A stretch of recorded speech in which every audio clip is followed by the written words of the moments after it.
It's Wednesday on Plus TV Africa. Welcome to Plus Sports. And as usual, I am your host, Mikhail Tinubu.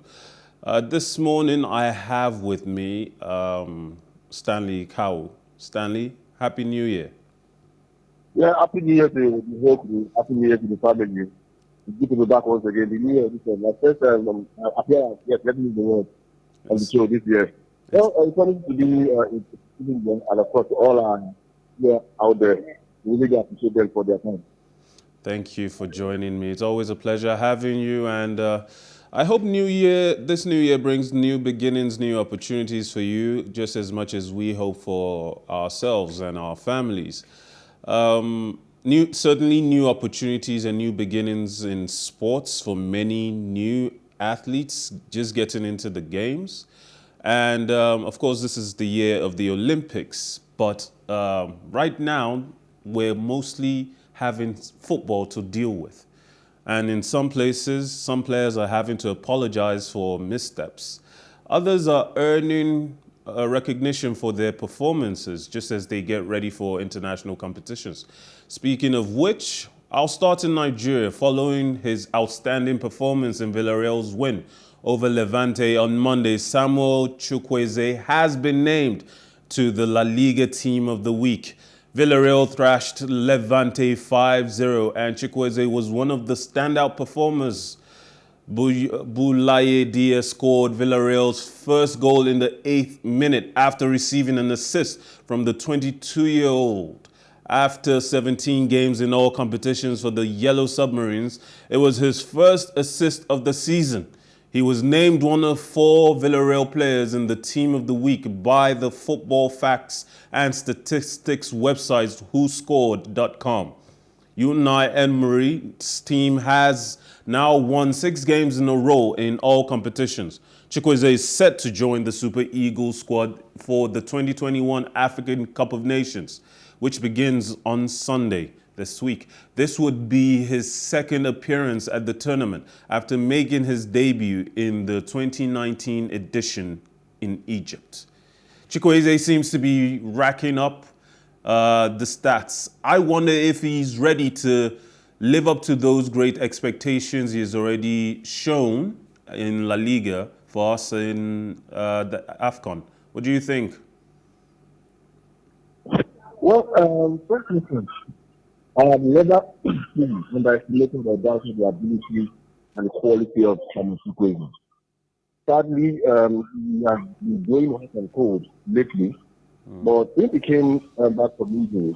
He was in with some sublime form, both in cup games and of course in Spanish La Liga. And I think that's highly commendable. Of course, going to the Nations Cup is something Nigeria is really optimistic to have continue at the Nations Cup. Now, having said that, when you have such form or such run of form going for you, when there's an assurance that international competition has the national level, you are expected to replicate that system. So I think on the basis of that, I think Samuel Chukwueze, in terms of his quality, yes, I've never doubted it. But then on current form, I think they can just add up. Let's see what happens on the Nations Cup. Well, with Nigeria facing Egypt as our first opponents, can we expect Chukwueze to be one of the first considered players to be on the first 11 sheet? Well, the said players should always be selected based on current form. And if that's anything to do with based on current form, I don't think any other player can stop Chukwueze from making the starting 11. That said, we know the quality of some of our players in the national team. And over time, we know what they've been able to do and what they can do on their day. So like I did say earlier on, based on current form, I don't think any other player can displace Samuel Chukwueze for making the starting 11. All right. But what do you give the chances of Nigeria's, what levels do you think Nigeria can reach in the competition? Is qualification through the groups even possible with the disorder and disorganization that has plagued the national team? Chukwueze is now just going to be arriving at camp, and we're Wednesday, about 4 days away from the start of the competition. He won't have had enough time to embed, will he? The German, I remember I said it on the show that the whole German rock and crisis rocking the Nigerian Football Federation and the shenanigans that surrounded the real start. I knew that they were going to be opposed to the national team. Now, on the part of the club side, it's been highly disrespectful that they're not taking the African Cup of Nations seriously. And I think that people must read into this. Because if clubs will release players for Euros and I said World Cup qualifiers, then I don't think why the African Cup of Nations would be an exception. That's on the side. I think for players that have been out of the team, now, the level of indiscipline, let me use the word, the level of indiscipline that has worked our national team over the years, it's not a good thing. It's been like that from way back. You look at the 2004 Africa Cup of Nations in Tunisia. Now, look at what led to the outside of Victor Adali, Yakuba Ibeni, and the top selection that are big name players in the team. But because we had players that were determined, some of the 2013 squad, we had players that were determined. They were ready. They wanted to deliver. They want all the win. And we had just only Jessica Lukaku and Peter Kaveh. They were heading on our attack. But we still went on to become unthinkable at the nation expert. Now, having said that, look at the current situation in the Super Eagles. Augustus Sergio Gomez is looking. And I don't think he would want to go the same way General went. His style, his philosophy, and practice cannot be the same compared to that of General. And I think on the basis of that, I think all the players should have been present to come on time so they can blend their coaching style and philosophy and let's see what happens to them. But then, this guy that was some of the big name players that were in Nigeria failed to report to camp early. So if you don't have enough time to blend with the coaching tactics and philosophy, what then do you want to deliver at the Nations Cup? You think you're professional, no doubt about that. But what you see at the club, it's quite different from what obtains at the national team. So until our players understand this, and like I just said, I will be great and maintain. And the whole crisis working the Nigerian Football Federation might just affect the Super Eagles at the Nations Cup. Whether they finish third, whether they finish second, whether they finish first, I don't really I cannot put my hand to my chest because of everything that has happened in the Nations Cup. Right. We'll now move to England, where Romelu Lukaku says he will work to restore the trust of Chelsea fans following his interview given to Italian media. The Belgian striker said he was unhappy with his role under Thomas Tuchel and that he wanted to go back to Inter Milan when he was still near his best, having joined Chelsea in the summer. Lukaku told Chelsea in-house TV station he had apologized to Tuchel, his teammates, and the Chelsea board, and that he should have been clearer in his message. He also insisted he's 100% committed to Chelsea, which he called his club. You know, many people have had their say on this whole matter regarding Lukaku. Obviously, it goes without saying that he's been a Chelsea football fan since his teenage years, probably even longer than that. Chelsea obviously have a huge place in his heart, but wherever you go as a footballer and you play your best football and you feel most at home, always, no matter your affiliations to other clubs, feels like a second home or maybe even to some, a first home. The timing was the issue. The timing of the original interview was the issue. The season wasn't even over. His first season in England, back in England, wasn't even over. And coming out and saying the things he said certainly upset a lot of people. But one thing that I felt has really resulted a major worry for the fans is that even the players in the locker room, some of them believe that the interview was scheduled at the time it was. Those words were spoken by Lukaku in order to angle for a transfer, even though he was still in his first season. Look, Stanley, do you think that was always the plan? Well, I don't think that was the plan.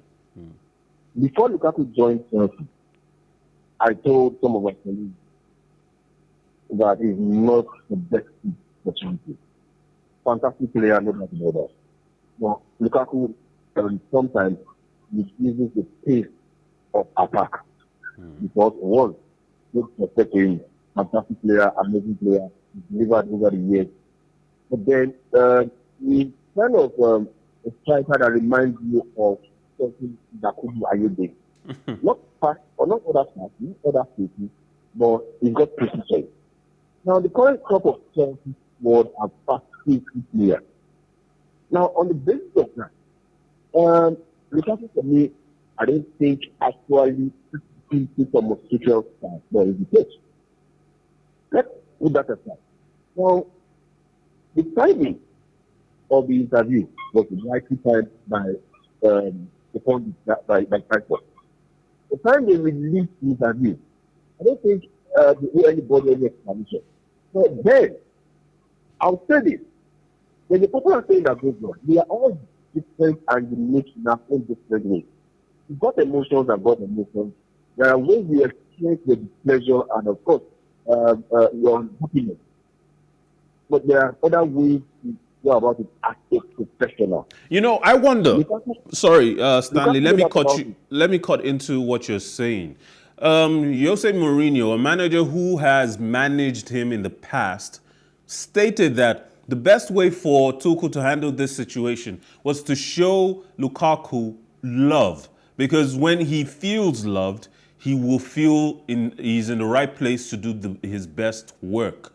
Tuchel has historically had issues with players in the past. But interestingly, at PSG, he never did actually fall out with Neymar and Kylian Mbappe. These are prideful, big names that you could expect a lot of ego from because of the status they expect to hold in the team. Both of them jostling to be number one. And yet he never did have a problem with them. Not a major problem to the point where the dressing room would be fractured or broken.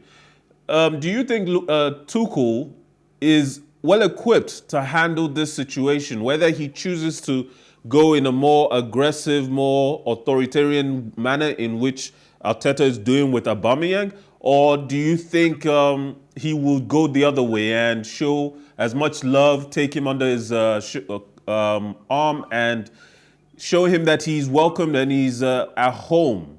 Is that the way forward? Is Tuchel capable of managing this situation? I think we need to remind ourselves that Lukaku is not Messi. Lukaku is not Cristiano Ronaldo. Lukaku is Lukaku. Ronaldo is Ronaldo. That style and of course how they play that football is quite different. That's right. We don't criticize or condemn. I think it was a total condemnation on the part of Lukaku. We don't condemn your opposing party outside in the public. It's an in-house thing. There's a crisis in-house. You can resolve it among yourselves. Now, not every coach would be that you play that kind of salary role and make a vendor. There are some coaches that are just result oriented. But then once a coach uses his dressing room, they follow the problem. Can some official handle dressing room crisis? Has he been able to handle dressing room crisis? I think the answer is no.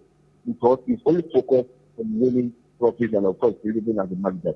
But then, like I said, on the part of some official, what is the coach to decide what happened in the team? Let's do the team and just work rotation, just in the squad. So once the player is not doing well, you have another outsource on the bench. Now, Lukaku should not be seen as the demigod of Chelsea. No. So I think at this point, as a manager, some official, you need to call Lukaku. Just like Eddie Mourinho rightly said, show him love, and of course, maybe let's shoot at sword, taking on some of differences, and for the betterment and the improvement of the club, let all egos be done. So basically, strong, loving but firm. A firm hand, but a loving overview over the player. Let's move to Newcastle United, who have now agreed a fee of £12 million with Atletico Madrid to sign England international fullback Trippier. Multiple media reports said on Tuesday, January 4th, it will be Newcastle's first signing since they were taken over by Saudi Arabian owners, who have been expected to flex their financial muscle in the January transfer window. The 31-year-old must still undergo a medical examination before reuniting with manager Eddie Howe, who signed the right back from Manchester City for Burnley in January 2012. Trippier moved from Turf Moor to Tottenham Hotspur and then Spain, where he helped Atletico to last season's La Liga title. He has won 35 caps for England. Obviously, this is a fantastic purchase, but it's at the same time, it says that they're going for experience. They're looking for the kinds of players that are competent enough to help avoid the drop. But I wonder, Newcastle are in such a precarious situation right now that they still very well might go down. Is it even a wise move for any player on the level of Trippier to move to a Newcastle who are struggling in the relegation battle? I think first things first, new owners of Newcastle United by starting the goals. Now, they brought in at the end and not changed anything. Now, I felt for one that if they had kept the goals up until the January transfer window and make one or two transfers, probably things might have changed. But that said, it's better make that, like they said, than never. Now, Keita is one versatile player. He gives you options, gives you depth as a fantastic player as a right back. That is also is one player you can always rely on. But then the timing is quite a bit late. Like I did say, it's not for me not a bad manager. He's been out of job for like 8 years. He's left 1 month. He became the only at a point in time. Up until now, that Newcastle United are close to become the manager. So, if you bring in players, then I think they need to bring in other players as well to make the effort of the rest of the players. Left back position, yes, needs to be different. The left back position also needs a stronger hand or make a more reliable hand. And so let's look at other positions and departments in the state. It's not all about bringing to a teacher. Just bringing in would add an advantage, would add a positive side into the team, and then I think there are other departments that also need to be different. All right. Christian Eriksen has announced his goal to play at the 2022 Qatar World Cup with Denmark. The 29-year-old suffered a cardiac arrest against Finland at Euro 2020 and has since admitted he died for 5 minutes. Since the incident, Eriksen and Inter mutually agreed to terminate the midfielder's contract, with Italian health regulations not allowing him to play in Serie A with a heart-starting device. Determined to play on the biggest stage, however, Eriksen claimed his heart is not an obstacle, and if picked, he would like to play for Denmark in Qatar. I'm not even sure if he will have a club to land in right now that can allow him play for a time, at least the next few months before the end of the season. Therefore, to show that he's still fit enough to cope with the rigors of playing at the World Cup at Qatar. How many clubs the moment in the world or in Europe would risk bringing in Christian Eriksen? That's one.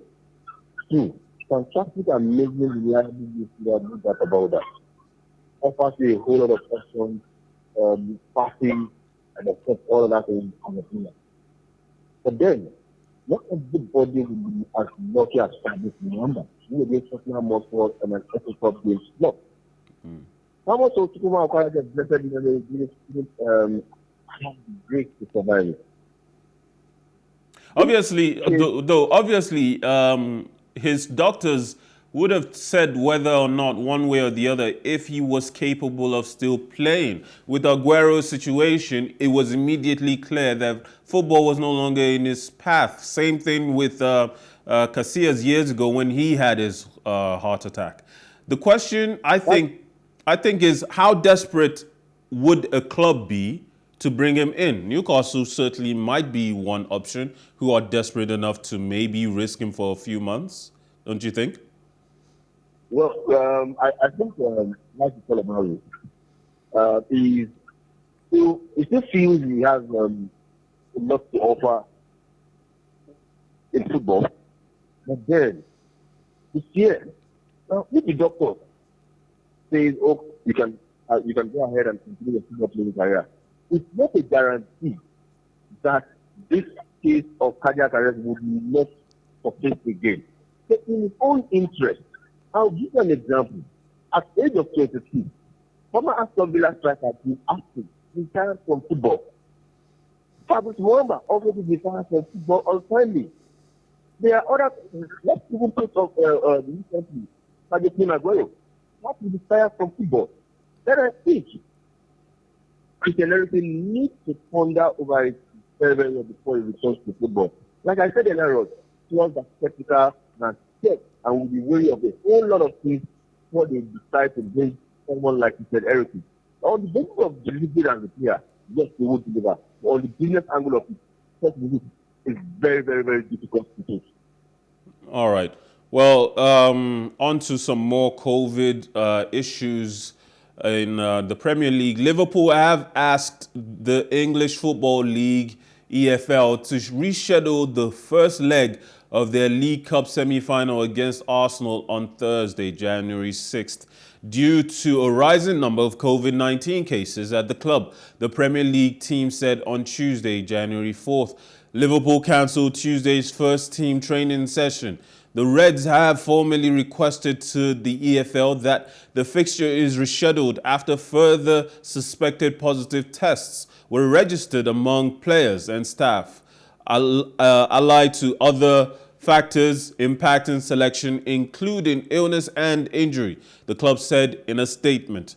Among the considerations which led to today's application to the EFL is the need for travelling supporters to be given as much notice as possible of any potential postponement.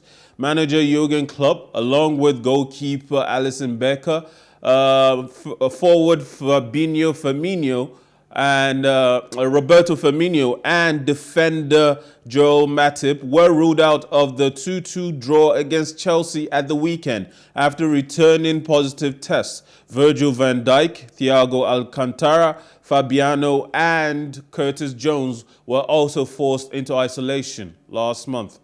Now, obviously, we've talked in the past about the issues that this would bring up and raise for the rest of the schedule for the season, with games having to be postponed.